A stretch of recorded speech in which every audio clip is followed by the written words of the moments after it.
Yeah, obviously we're excited. Great time of the year. Baseball is back, which means the weather is warming up. A lot of optimism around the program and within our team. So anxious to get on the field on Friday and see what it looks like against somebody else. David, of course, lead it off. Mark, you've always mentioned since you've been here the pressure that comes with this job. Considering the way last season ended, is there anything extra added to your play? I mean, how do you handle that on a day-to-day basis? Yeah, the only way you handle pressure for coaches, for players, for anybody in any profession that where there's scrutiny or it's tough is you just put your head down and you work. You focus on the things you can control and that you can have an impact on, and you let everything else just be what it is. And so that's the message to the team. That's the message that we have as coaches, is just do your job, and then however things are supposed to be, they'll be. That's the bottom line. Mark, are you able to share the opening day lineup at this point? No, not yet, Colin. I think there's a lot of speculation and a lot of predictions. I will say probably a lot of the predictions are fairly accurate, but we still have a couple positions where I would say that there could be platoons. So I don't think it's fair to say this is our lineup when the lineup on Saturday could be a little bit different than the lineup on Friday. And you opted for Jack in that Sunday role. What did you see from him through the fall and this preseason that lead you to believe he is the Sunday guy, and how confident are you in his first start back? Yeah, we've seen good progress out of Jack. I don't think he's still to the point where he's going to be maybe at midseason. He's still, as a guy coming off the surgery, he still has improvement in front of him and has some things that he can get better. But his last outing was pretty impressive. He gave up no runs in our last inter-squad that he pitched. He was up to 97 miles an hour, and we know he's a competitor. We know he's a gamer. We know how much he cares about his team, and he cares about all the right things. So we just felt like the right thing to do was to reward him with that start. And as we'll tell the guys, today in our team meeting, and whether it's pitchers or hitters, everything we do right now, everybody's roles are their current roles, not necessarily their permanent roles, because you've got to earn it every day. And so guys that are given opportunities early don't need to take them for granted. They need to take them and run with them, because everything we do is what we think currently, but very few things are permanent. Yeah, you started to touch on it there, but you have 8 games in 10 days to start the season. How do you balance your pitching staff? Do you go in thinking you have a couple of midweek starters for next week, or just how do you go about spreading out innings? Yeah, well, we know who's starting the first 3 games. The midweek games after that will be dependent a lot upon how we use guys this weekend out of the bullpen. Obviously, Hicks is in contention there. Dursenbeck is in contention there. Becker, Jones, those guys are in contention as guys that could be swing-type guys as key bullpen guys or midweek starters at this point. So that's kind of how we'll approach it. And the guys that we think maybe are most likely to start Tuesday, Wednesday, we probably try to get them in the game earlier in the weekend if possible. But still, you can't worry about Tuesday or Wednesday before you take care of Friday, Saturday, and Sunday. So, there's a balancing act there. With Mahoney coming off of an injury, how has him switching to be a full-time pitcher helped his development in rehab?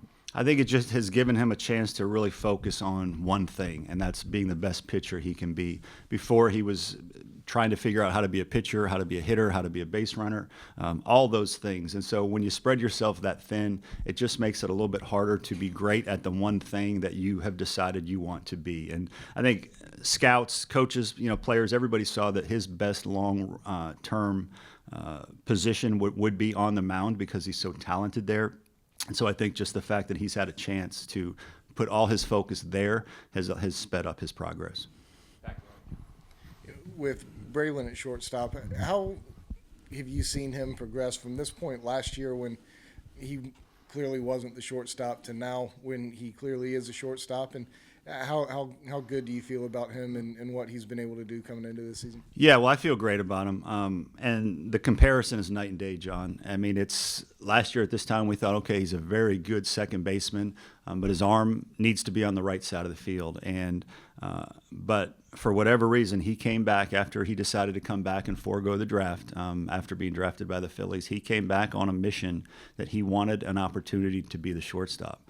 And from day one, he's just been incredible. The range, the arm accuracy, the reliability of the hands is just at a level that I've seen very few times. And I've been fortunate to coach multiple major league shortstops, and he's playing defense at a level the same or better than those guys. And so he's been everything we could have hoped for. Truthfully, it's been surprising because we've had him for a while, and he just has never played defense like this. He's played it at second base, where he's a very reliable and has made some highlight plays at second base, but he never showed the arm strength and accuracy on a consistent basis for us to slide him to the left side.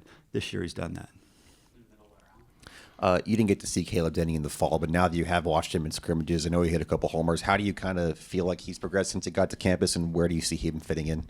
Very well. He's been one of our best hitters this spring. Gives you great at-bats. He's a tough out, but he also has really good power. I think you'll see him hitting, if not towards the top of the order, he'll hit in the first 5 spots somewhere. We're still discussing that, but he's one of our better hitters this spring, and so I would anticipate him building on what he did last year. Last year he was a double-digit home run guy, hit 330, 50-plus RBIs, so I think he's a great addition for us.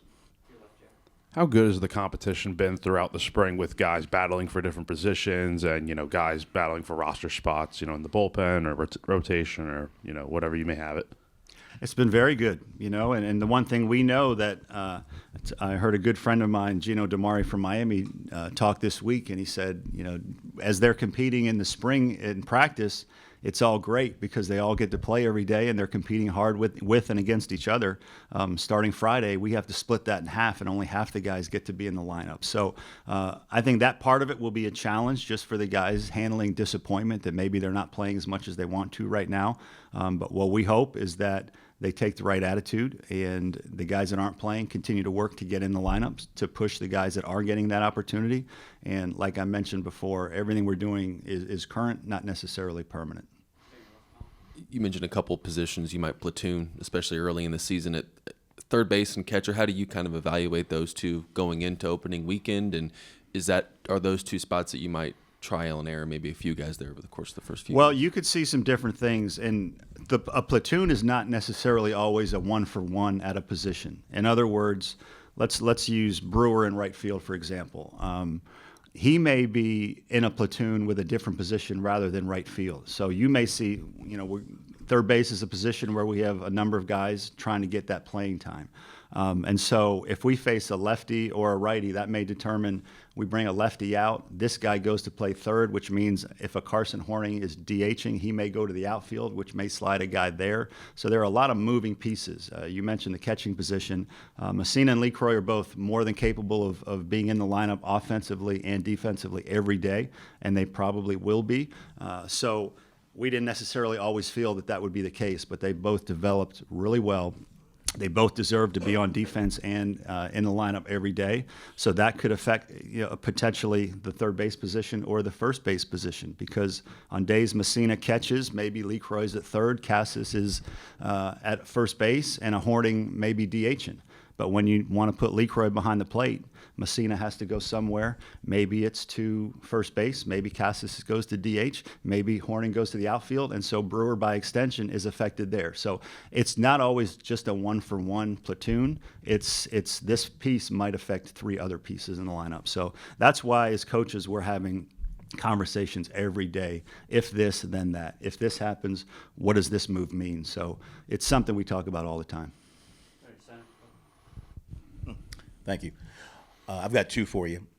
This might have already been touched on before, but so I apologize.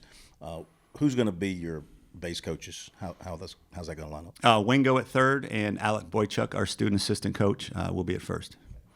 And your thoughts on the SEC's timing rules and who's keeping the time? I mean, how are you going to know what's the umpires will be keeping it, but you'll also see a clock out in left center field. And so I think everybody is in a wait-and-see mentality, players, coaches, umpires.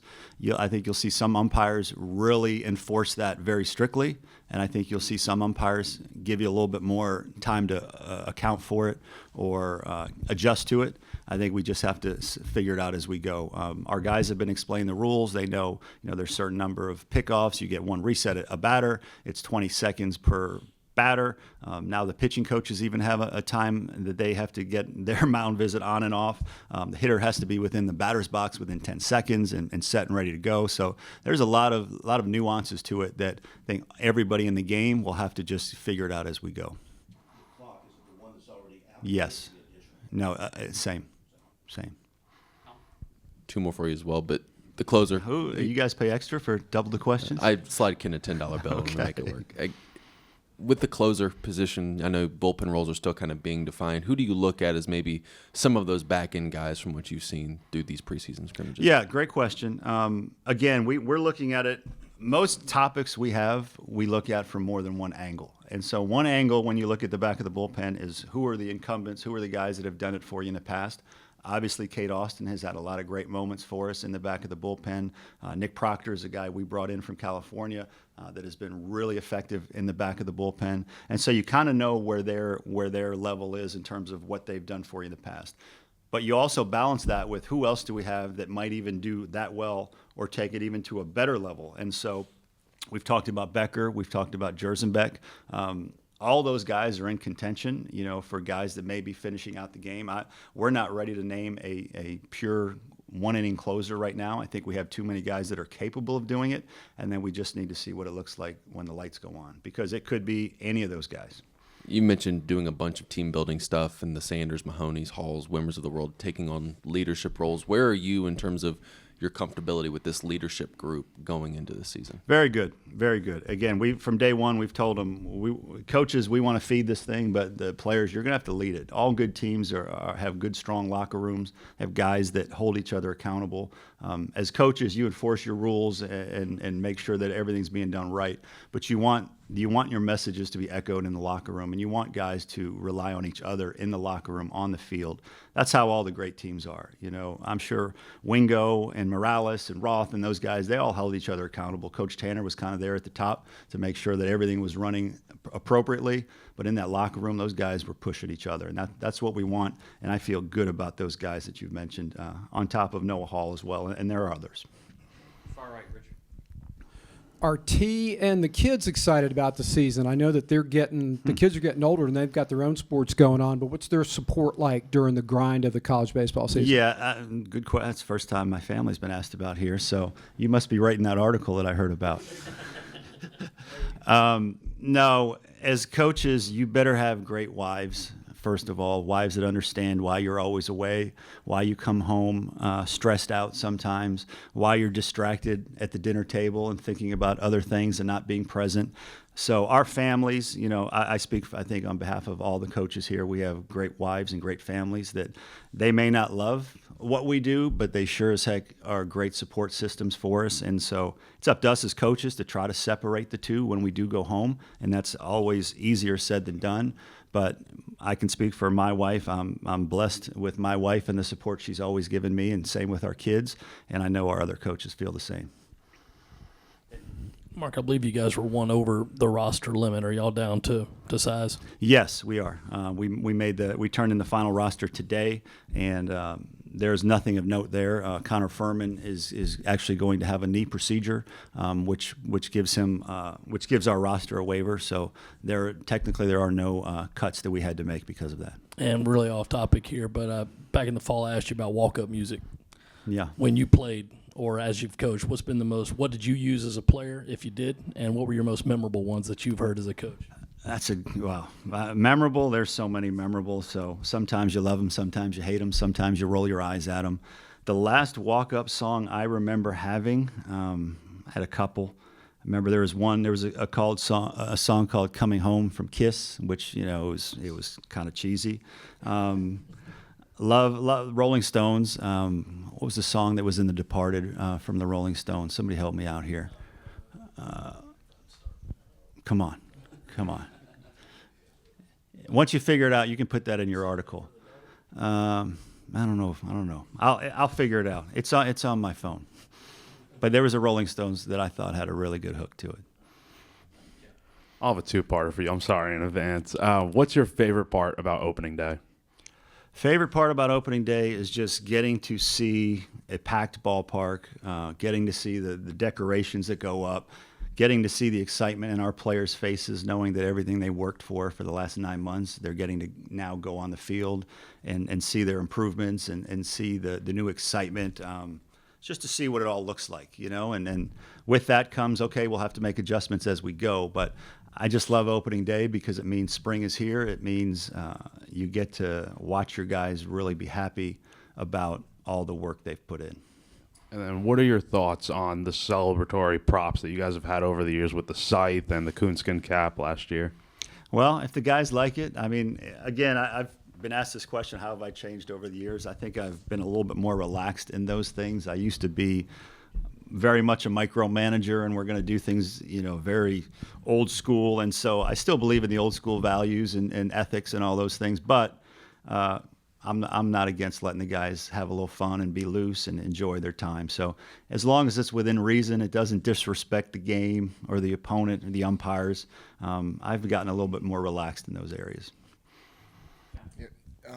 UMass Lowell, early thoughts on them, what you've seen from them, know about them going into the year that catches your eye? Yeah, well, it's a team that was one win from the NCAA tournament last year. It's a team that steals a lot of bases. It's a team that has put their closer into the rotation. It's a team that has a couple guys in the middle of the lineup that are proven run producers. So I think it's very important to know that in college baseball now that everybody has gotten good. The floor for every team has gotten higher because they're older, because of the transfer portal. So it's a team we will respect because of that, and we'll have to play our best baseball, and that's the answer I'll give you every time we play is that we have to play our best baseball to win. Mark, I know you mentioned Jacob Compton in that brace and being banged up a little bit. What's the timetable for him in terms of being able to return, and once he does, what does his role maybe look like? Yeah, well, the next step for Jacob is just to get the brace off and have the doctor look at how the healing has proceeded, and then from there we'll have a better idea.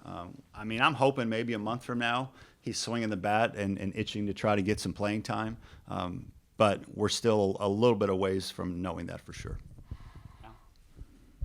We've heard a lot about Dursenbeck as a freshman pitcher. How about some of your freshman position players? Anybody really stepped up or caught your eye on these scrimmages going into that might compete for playing time immediately? I'd say the two guys that you need to be familiar with, freshman-wise, are Tippett and Petrie. Tippett brings a really cool skill set to the field. He's a winner. He's got big-time tools. He's a switch hitter. He can play anywhere on the field. You could see him at third, shortstop, second base, center field. He can play anywhere on the field. He's a switch hitter. He can really run. He can steal a base for you. So I think he's a guy you'll see inserted early on in different spots, and we'll see how it goes from there. And then Petrie's a guy that came in with a lot of notoriety, has had some great moments here, on this stage, and has struggled a little bit, like all freshmen do. But he's a guy that we're very high on from a potential standpoint, and when the light goes on, that'll be up to him and for us to figure out what's the right situation to put him in and let him grow. All right. Thank you, guys. Appreciate it. Yes. Thank you. Thank you.